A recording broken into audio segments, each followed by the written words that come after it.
Okay, good afternoon, everyone. Hope you all had a good lunch and you've had a coffee or a tea and you're feeling positively bright and sparky, ready for the afternoon. Yes? Good. I'm Jo Gallitcher. I'm Content Director at REBA, and I'm going to be chairing today's panel, which is all on AI's transformative role in shaping future benefit strategies. So as AI continues to develop, its transformative potential in employee benefits is starting to become more and more clear. We're now beyond discussing whether AI will impact businesses and whether it's a good or a bad thing, and more so how and when AI will impact businesses and when we'll see this technological evolution appear in our workforces. Today's panel will be exploring how AI-powered platforms are revolutionising the way benefits are delivered, personalised and analysed, and the panel will also discuss the opportunities and challenges AI brings to the future of employee benefits. Now, before I introduce you to our fantastic panel, as always at REBA conferences, we're going to launch a poll for you guys to take part in. And you've already done it already. My goodness. Keen beans. Whoever did that, gold star for you. So we're asking which area of AI-driven employee benefits excites you the most.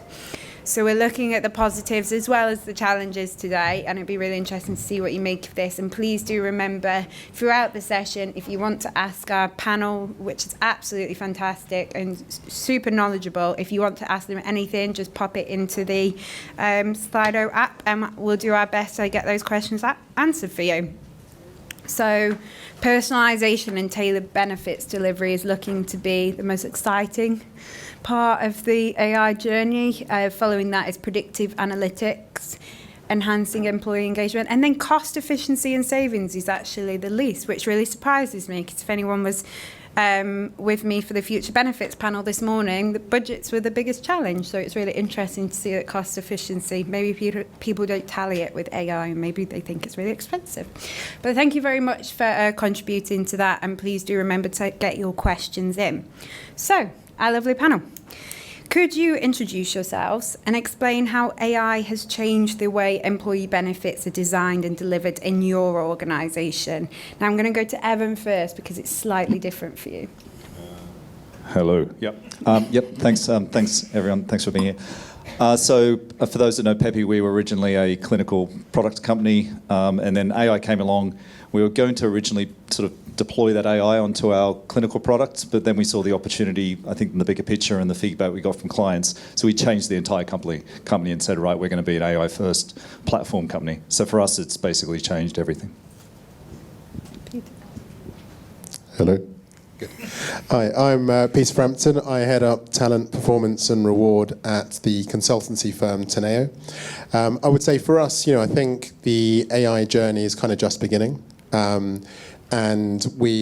what we've been doing so far is really thinking about how we can pull down information from current data sources like our people engagement survey, for example, and really get to the nub of what people want, what their sentiment is, and then cutting and slicing that by demographics, by different groups, to get a real sense, still at group level, of what people are interested in. But as I say, we're just at the beginning. There's so much more we want to do. So very excited to be here today.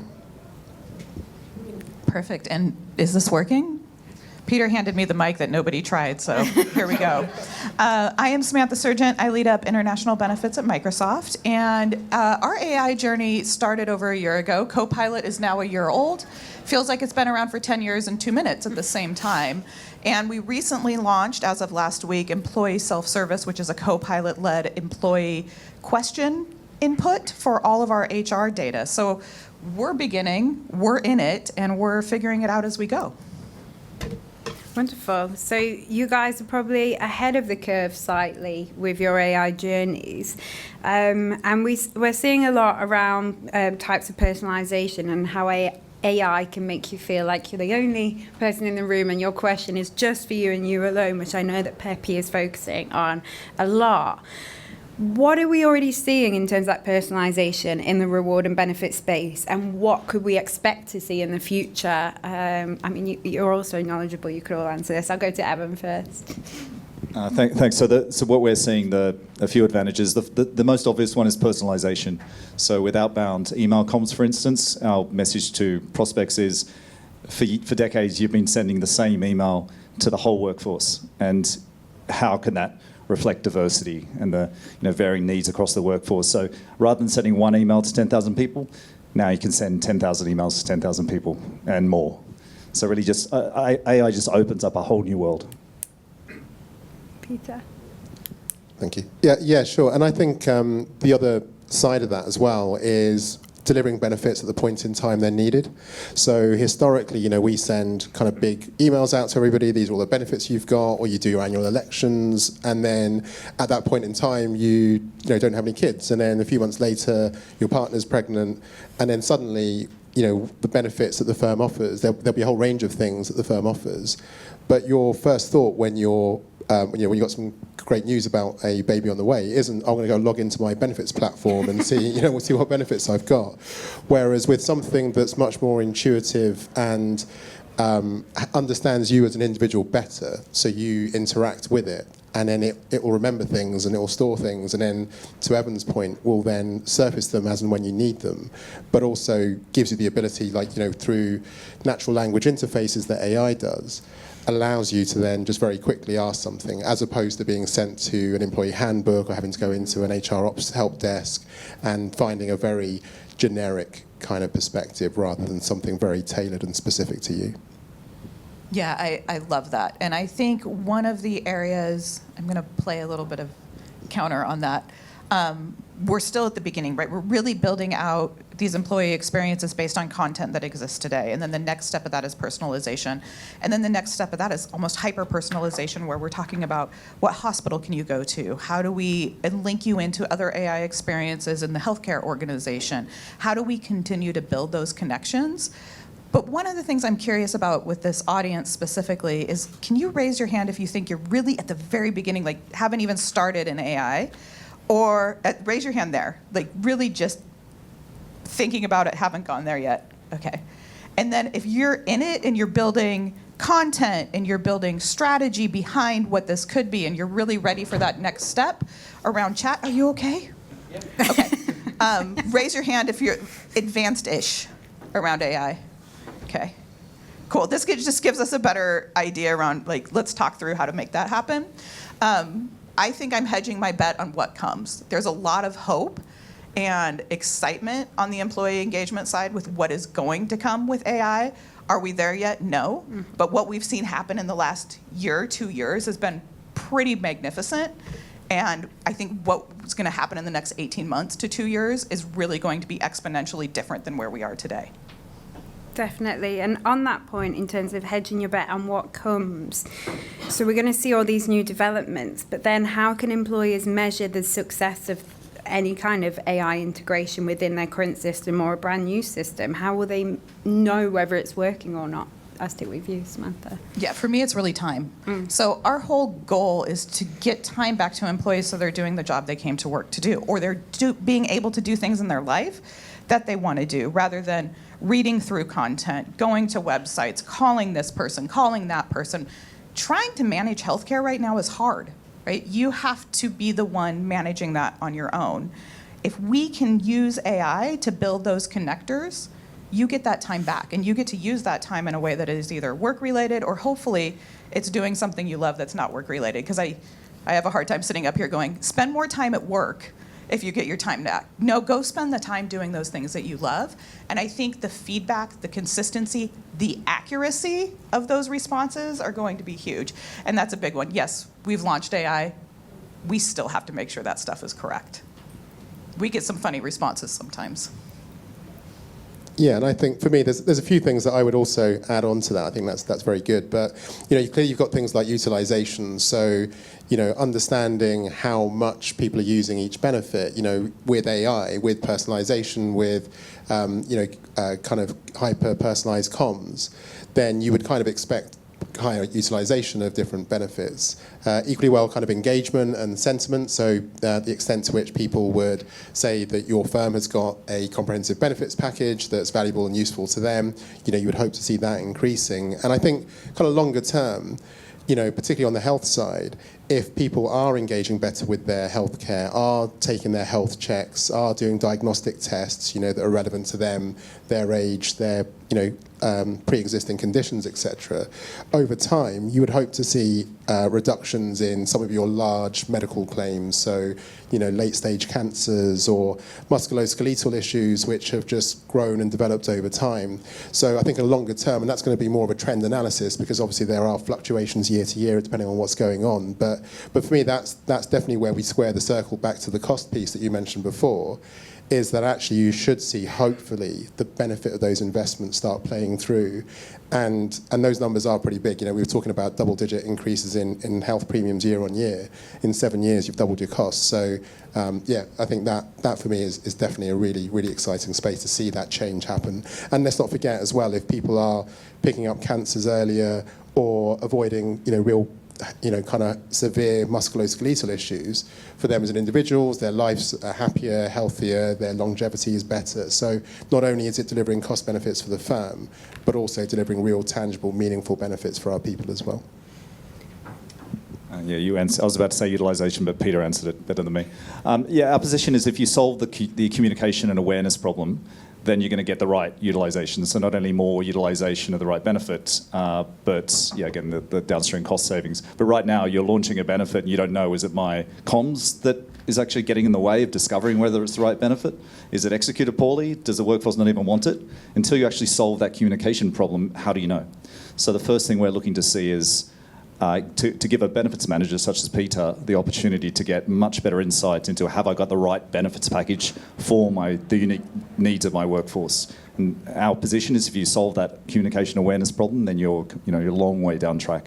And the second thing I'd add is, what is my quality of my job as a benefits manager? Do I spend all my time just messing around with spreadsheets? Have I got siloed information? How much value add am I able to create if I'm spending all my time in messy administration? How much value can my team create if I'm messing around with incomplete data? So we're looking to actually really transform the experience of a benefits manager through AI. And we think that's really exciting. And we've got loads of questions coming in. If I could just get those up on the screen. So we've got a good one here. I'm going to ask this one just because I like the phrase. How can AI help organisations with unsophisticated benefit programs, many of whom are struggling to get the Billy basics right? Peter, I'm going to go to you because I know you're using AI in quite an interesting way. Yeah, so I think firstly the thing that AI brings is capabilities and abilities to an organisation that doesn't have deep pockets. So if you work for a big organisation, you may have data scientists, machine learning, in-house AI teams, and you can kind of leverage those skills. But if you're not in that kind of an organisation, AI is a game changer because it suddenly gives you the same power of having those teams behind you, but in a really simple, easy way where anyone can engage with it. Once you get the basics right in terms of data security, info security, etc., and you get the right data pieces coming in, then suddenly you can very quickly find opportunities where you can optimize your benefits. And maybe there are certain things that you can go after that are actually things that people want and are going to make a difference. And so even if your benefit programs are unsophisticated, you can shortcut the usual journey of firms gradually bolting bits on, and you build up this kind of sophisticated, very broad, comprehensive package. But is it actually helping people? Is it what they need? Is it what they want? AI can get you there much, much quicker. Can I build on that a little bit? One of the things that I found super beneficial at the basics is just using AI in Excel. I'm okay at Excel, real good at VLOOKUP, but anything kind of beyond that, right now is going into Excel and saying, here's what I'm trying to do, and it building the formula for me. So I may be working out of Excel, and that's the basics of doing enrollment, but using AI to build those formulas, create more continuity, create some digitization in those Excel files, giving myself a little bit of time back, helping educate myself on, here's how I could do that going forward. That's a helpful next step. You're not building a chatbot, you're not saving the world, you're figuring out what that formula should be. And we've got another question here. What about people who don't engage digitally? The front line often don't have access to tech at work and are not willing or able to do so in personal devices. Evan, I'll go to you, because if you're not digitally engaged at Microsoft, then there's a bigger issue at play, surely. I don't know how to answer this one. I want to hear it from Evan. Yeah, we were actually yesterday did an in-person pitch for the RFP stage for a company with a distributed workforce, 75% of the workforce offline, and obviously we went deeply into this. So everybody's on a smartphone. Everybody. The homeless guy in the street's on a smartphone. Everybody's on a smartphone. Everybody knows how to use a smartphone. Everybody knows how to use really good technology without an instruction manual. So I would really challenge the idea that people won't use good technology on their own device. Is that the case, or is actually when you put 1990s technology on that device, no one wants to use it because it's too complicated? So what we're doing, and I don't want to plug Peppy too much, but delivering consumer-grade tech like Netflix, like Spotify, and our experience is if you give good people good software, they'll use it. And then again, everyone's got the tech on their phones. And then delivering comms at a time that matters for them. Yeah. Yeah, and I was going to add, I think the other thing that you can do with AI is, okay, so you may not get individuals engaging. I think Evan's right that they will, but even if they don't, you'll be able to see trends at a branch level or a site level, which then allows you to at least start customizing and optimizing things for different locations, for different groups of frontline staff. You'll start seeing different trends in the demographics of those people, and so yes, you may not have you may not get the full benefits of hyper-personalisation, but you will get the benefits of being able to target programs much more effectively at the right people, which is then a much more efficient, cost-efficient way of doing it. You get better outcomes for the individuals, and the organisation benefits from both engagement and from cost. And what are the key challenges and opportunities of integrating AI into your current reward and benefit systems? Have you got any sort of lived experience with that? Yeah, I think, one challenge is retrofitting AI into a legacy system. It doesn't really work. So where you've got legacy systems that haven't been built with AI in mind, typically what we have to do is extract the data out of those systems and then put it into some other AI software in order to make things happen. And obviously you then get again, security risks around transferring data around. You need to make sure it's kind of managed in the right way. And I think so for me, I think there's a piece around if you want to fully benefit from AI, you kind of need to start from that as a starting point, or in fact, even go one step before that and start thinking, what is it you're trying to solve for? What challenge is it? And therefore, then what's the right solutions for it? And AI almost certainly will be one, particularly where we're all running probably on fairly lean teams. AI, as I say, kind of gives you that kind of real force multiplier in terms of your people. But then you are going to have to extract data out. So you need to get that sort of interface right at the beginning, but also start thinking about, are the legacy systems necessarily the right ones for you? Maybe actually they're not really going to work, because I say retrofitting, like if you think about a house and you want to make it energy efficient, it's much more expensive, much more laborious, and much harder to do when you're doing that to a Victorian, semi, versus actually building a hoof house from scratch, and then suddenly you've got something that works really well. So I think you kind of have to think about what you're trying to do, where you want to get to, and then decide, what's the right software solution to get you there. Yeah, I think the piece that I build on that, because you're exactly right. It's like, don't just slap something shiny on if it isn't the right place to do it. The other thing is your content or your data strategy. So AI is only as good as what you put into it and how it learns from it. So if what you're putting into it isn't going to give back the answers that you expect it to, it's not going to work. You're not going to get adoption. So if that means right now that you have to rethink your content strategy, and this is actually something we're doing, all of our content before was written for an employee. A little bit minimal, kind of nice, and now we're shifting to it's got to be a lot of information. It's almost procedural to make sure that the AI has what it needs to give the answer in a way that is helpful and informative. And really getting that correct on the back end, whether it's structured or unstructured data. In fact, Evan and I were chatting before this, and we were like, I guess you could redo it. And he goes, no, you gotta break it down and start all over. And I actually agree. It's like you have to go back to the basics, figure out what you need to build when it comes to your content and data strategy before you even think about putting AI in the front of it. Evan, do you want to expand on that? Yeah, I would say that because we've built a AI platform from scratch. But yeah, our position was two things actually. First, you need machine learning experts to build it. If you get somebody who's been doing, old languages for their whole career in tech, and then they sort of, pick it up on the fly and then try to apply it on top of all their previous knowledge, and our position was that wasn't going to work. So we had to actually change out our entire tech team with machine learning first experts and then build from scratch.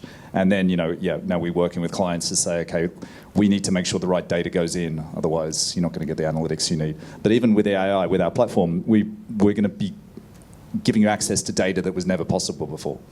That's what also a platform can do. So a lot of things that were not only trapped in silos, but were never captured. So if you put a bot interface and get your workforce to put their problems into that as a way of discovering your benefits, then you're going to capture all this upstream problem data, which previously you never got. You only ever looked at the downstream utilization data and then tried to infer upwards what was the problem and then hope it was right. But if you can get that kind of your workforce using this as their sort of input at the problem level, then wow. Then you can categorize it, you can subcategorize it, and you've got this richness of data that was never possible before. So like I said, the AI just opens up all these possibilities that weren't available. Now, we all know these possibilities sound incredible, but how do we get our leadership team to invest in AI for employee benefits when spend is traditionally more focused on customers? I'm not the right one to answer this.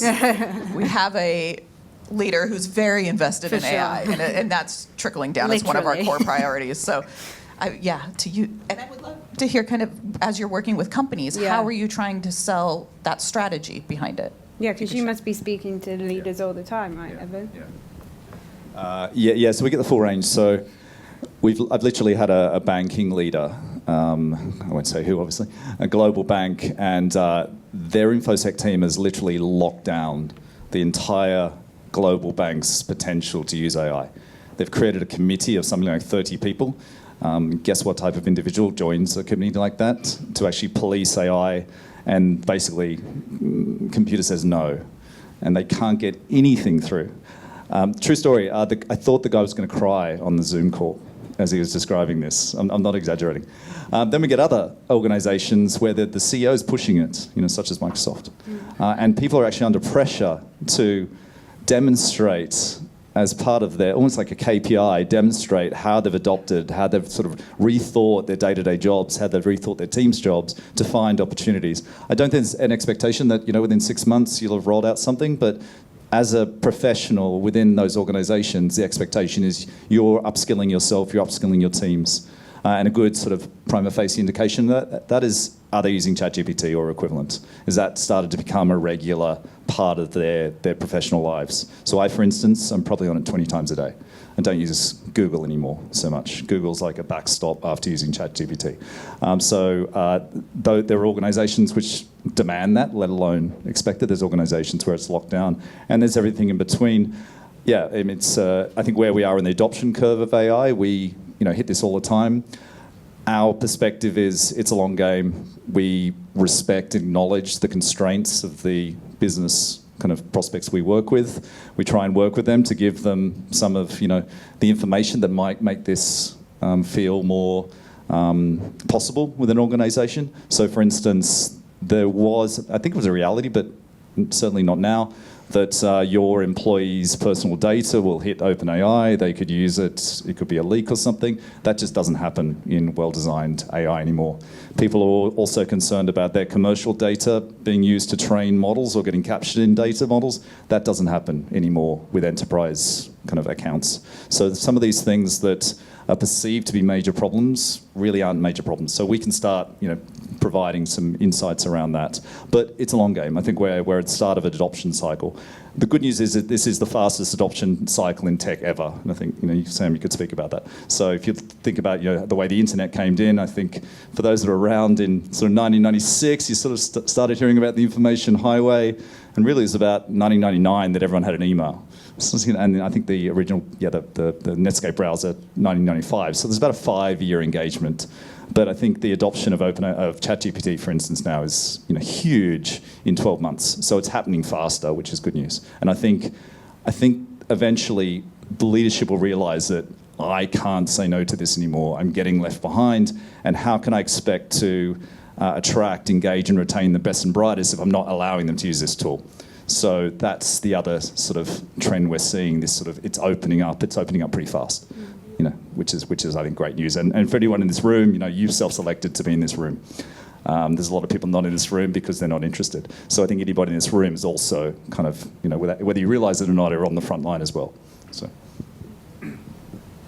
And I would ask the question, like, why are you doing it for your customers? Like, why are you spending it? And the answers are going to be either it'll cost me less to sell stuff to them, so I can, mass produce or hyper personalised stuff for customers, and therefore they'll buy it, and at a cheaper price than having frontline teams and everything else doing that piece in between, or it's going to be around customer experience, and you're improving the customer experience, making things much more accessible for them, and guess what? They'll then buy more of it. So that's kind of way you do it for your customers, and then you can kind of relay that same logic internally, and then say, okay, so why would we do it internally for our own people?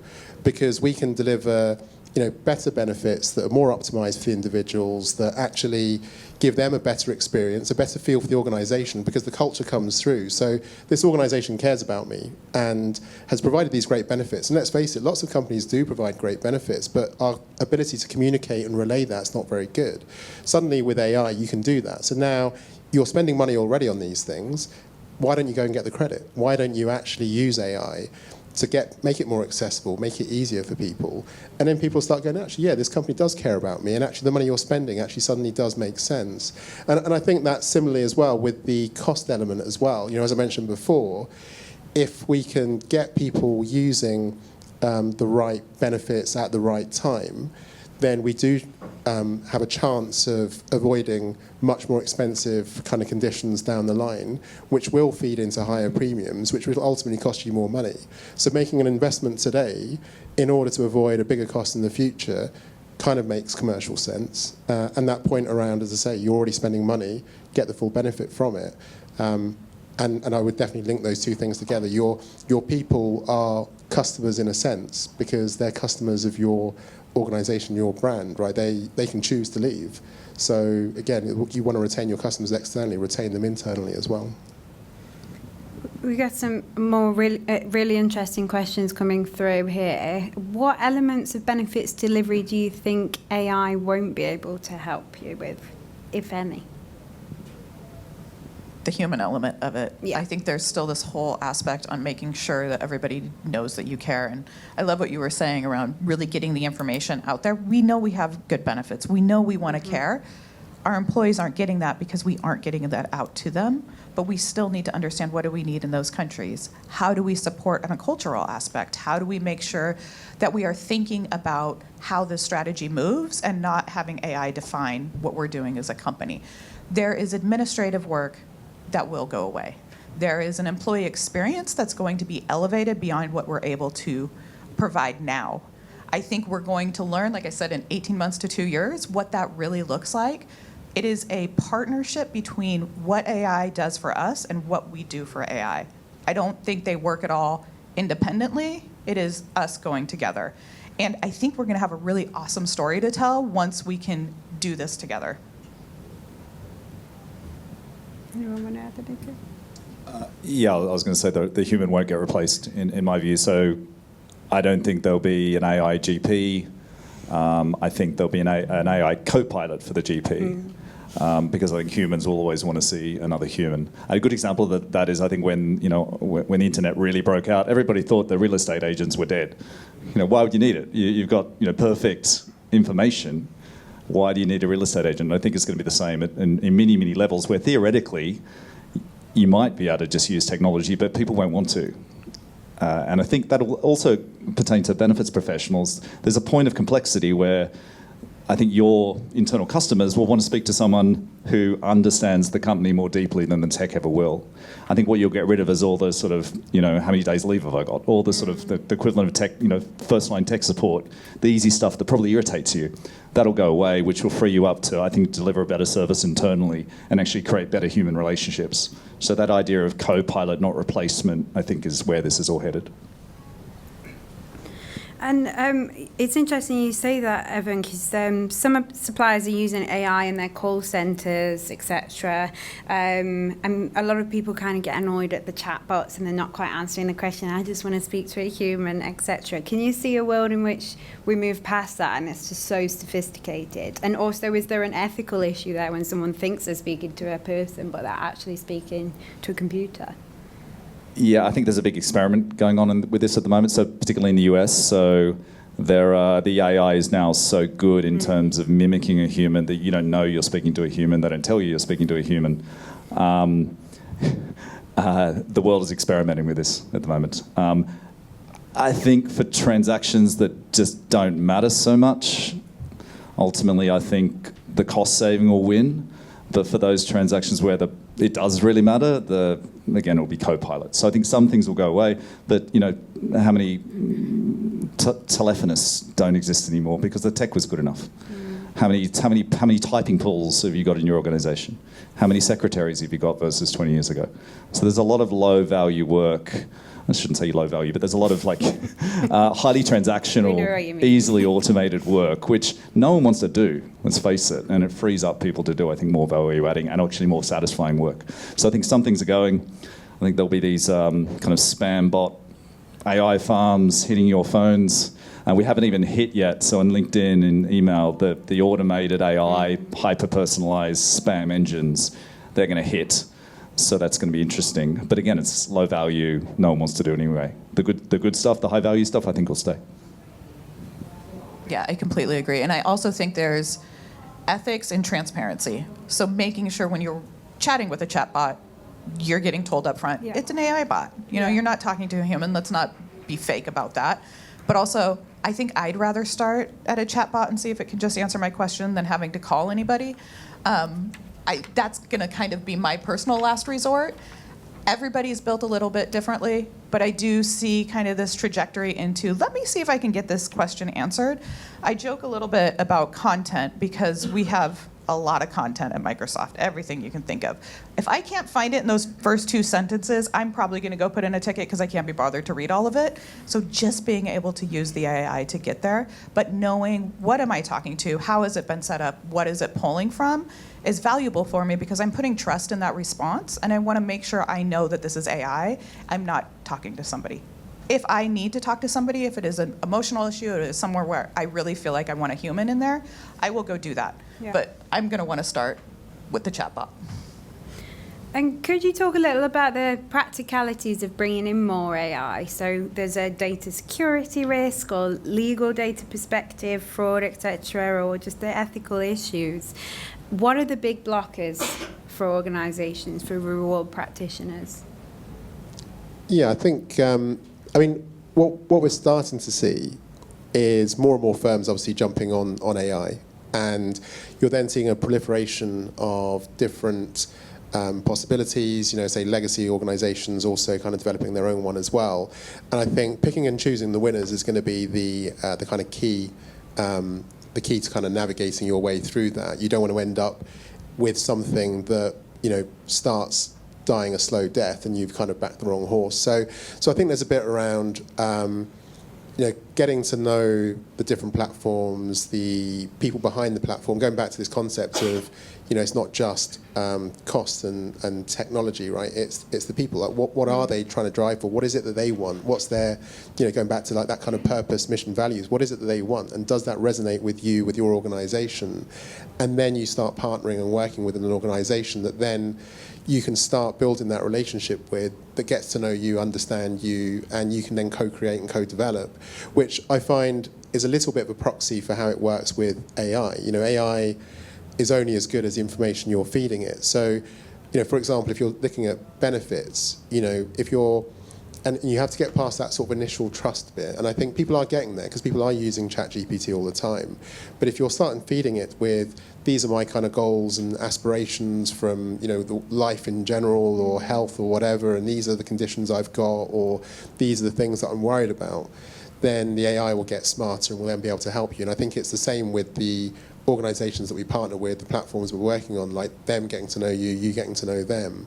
and actually really fine-tuning and finessing and building something that will keep evolving. Because that's one of the things with AI, right? It's evolving so quickly. You know, you think about even ChatGPT. You know, at the beginning there was a huge focus on the prompting. So, you know, the act as, you know, I want to act as a marketing specialist who's 25 years old or whatever, blah, blah, blah, blah. And now, even in the space of, a couple of years, you don't really need to do that anymore because ChatGPT's had so many people asking it for things. It kind of knows, and it knows the context. And particularly if you have been working with it in the past, it knows more about you anyway. So you don't have to kind of cut through that kind of stuff. So I think working with people that will just keep developing, keep evolving, keep growing is the way then to build a lasting relationship that benefits everybody. So the first job losses in AI were prompt engineers who were AI specialists. So this became this job called prompt engineers, which doesn't exist anymore. So I think you guys are fine, basically. These guys might be fine, but the panelists might not be. Looking at this latest question, I don't know who should take more offence, you guys or me. Will next year's REBA conference feature panel discussion run by chatbots? Maybe. You never know. That could be interesting. But usually you can tell when... It's like when people start their PowerPoints with a video of AI, and like, I guess you'd never know that it was AI. I'm like, no, I would. Let's have a look what other questions we've got. What role can AI play in pay transparency and compensation decisions? And when that decision has been made, should it be final, or could you see an issue in the future where, I don't know, the AI said Samantha should earn X amount because she's done X, Y, Z. If you don't agree with that, what does that relationship then look like? Samantha, I'll go to you because I use your name. This is interesting. So I'll hit on that part first, and then we can talk about pay transparency. So as I said, we've just launched an employee self-service bot for all things HR, and through testing it, we were loading it with a bunch of compensation questions, one of those being, I don't think my manager likes me. Is that why I didn't get a promotion? And it came back with yes. And here's all the criteria. And we're like, ooh. It was. And this is why. Yeah.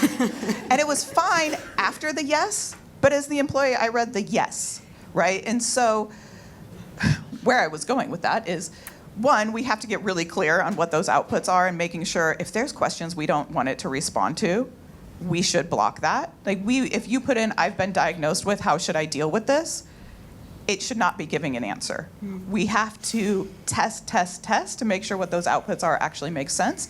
I don't remember where it was. I just read a case about a Canadian Airlines whose chatbot gave a wrong answer, and the employee, or the person who escalated it, they took it to court, they got paid out for it, and then we're going, oh, what is was it at Benefex? Was anybody here? It was at the Benefex forum.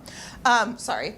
But that employee ended up getting money for getting a bad response. And when we go, okay, what is the value of actually giving the wrong answer? And so really thinking about, we are on this journey. We want to be part of it, but we also own our responsibility to it.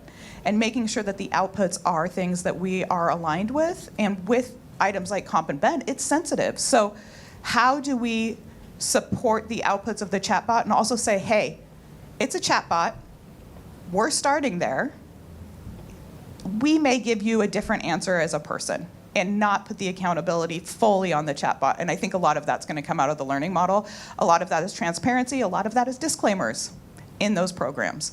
But yeah, yes, your manager doesn't like you. That's exactly why you're not getting a promotion, is not the right answer. Yeah, I think that's a fair point. And the other bit I think as well is that ultimately the manager needs to own the decision, right? So if there's a pay increase or a pay change that's going to happen, ultimately it's the manager. So, and the danger will be that managers in the future will do what managers have done in the past. So where in the past they used to say, oh yeah, HR told me just to put that number in, that's what I did. Nothing to do with me, can't possibly blame me, I'll press submit, it's not me, right? And in the future, they may then turn around and go, oh yeah, well, the computer told me to do it, so that's kind of what I did. So we need to make sure that the responsibility and accountability still sits with the individual. And ultimately, if something comes up and it becomes some kind of grievance, then you as a manager, it's on you, it's not the chatbot. But what I think the AI can do is along the way just nudge and help you. So you're making your recommendations in a system, and then not clippy, but that kind of idea, you get some kind of pop-up that says, well, if you realise that actually, there's no woman in your file that's getting more than a man. Like, is that what you wanted? Is that right? I'm just a chatbot, I don't know, right? But is that right? You give you the prompt to kind of think about it.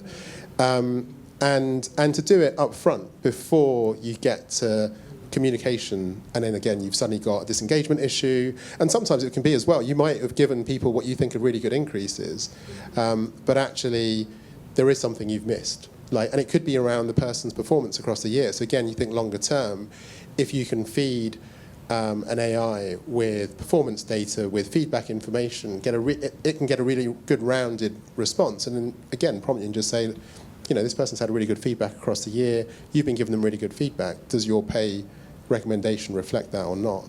And I think finally then there's the piece around the conversation itself. So ultimately, we've been talking about human-to-human interactions, and those are going to be even more important in the future than they are today, or we'll have more time and space to focus on those interactions. But an AI can then help coach you with that conversation. Let's do some role play, let's run it through.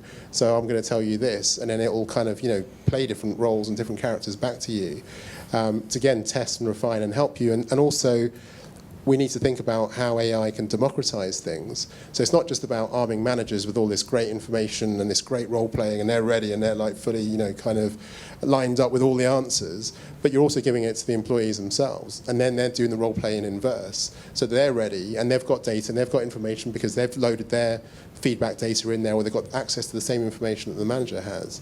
And then suddenly from a pay transparency perspective, we're smoking out unconscious biases, we're arming people with information that levels the playing field, because historically, managers are the ones who've had all the cards.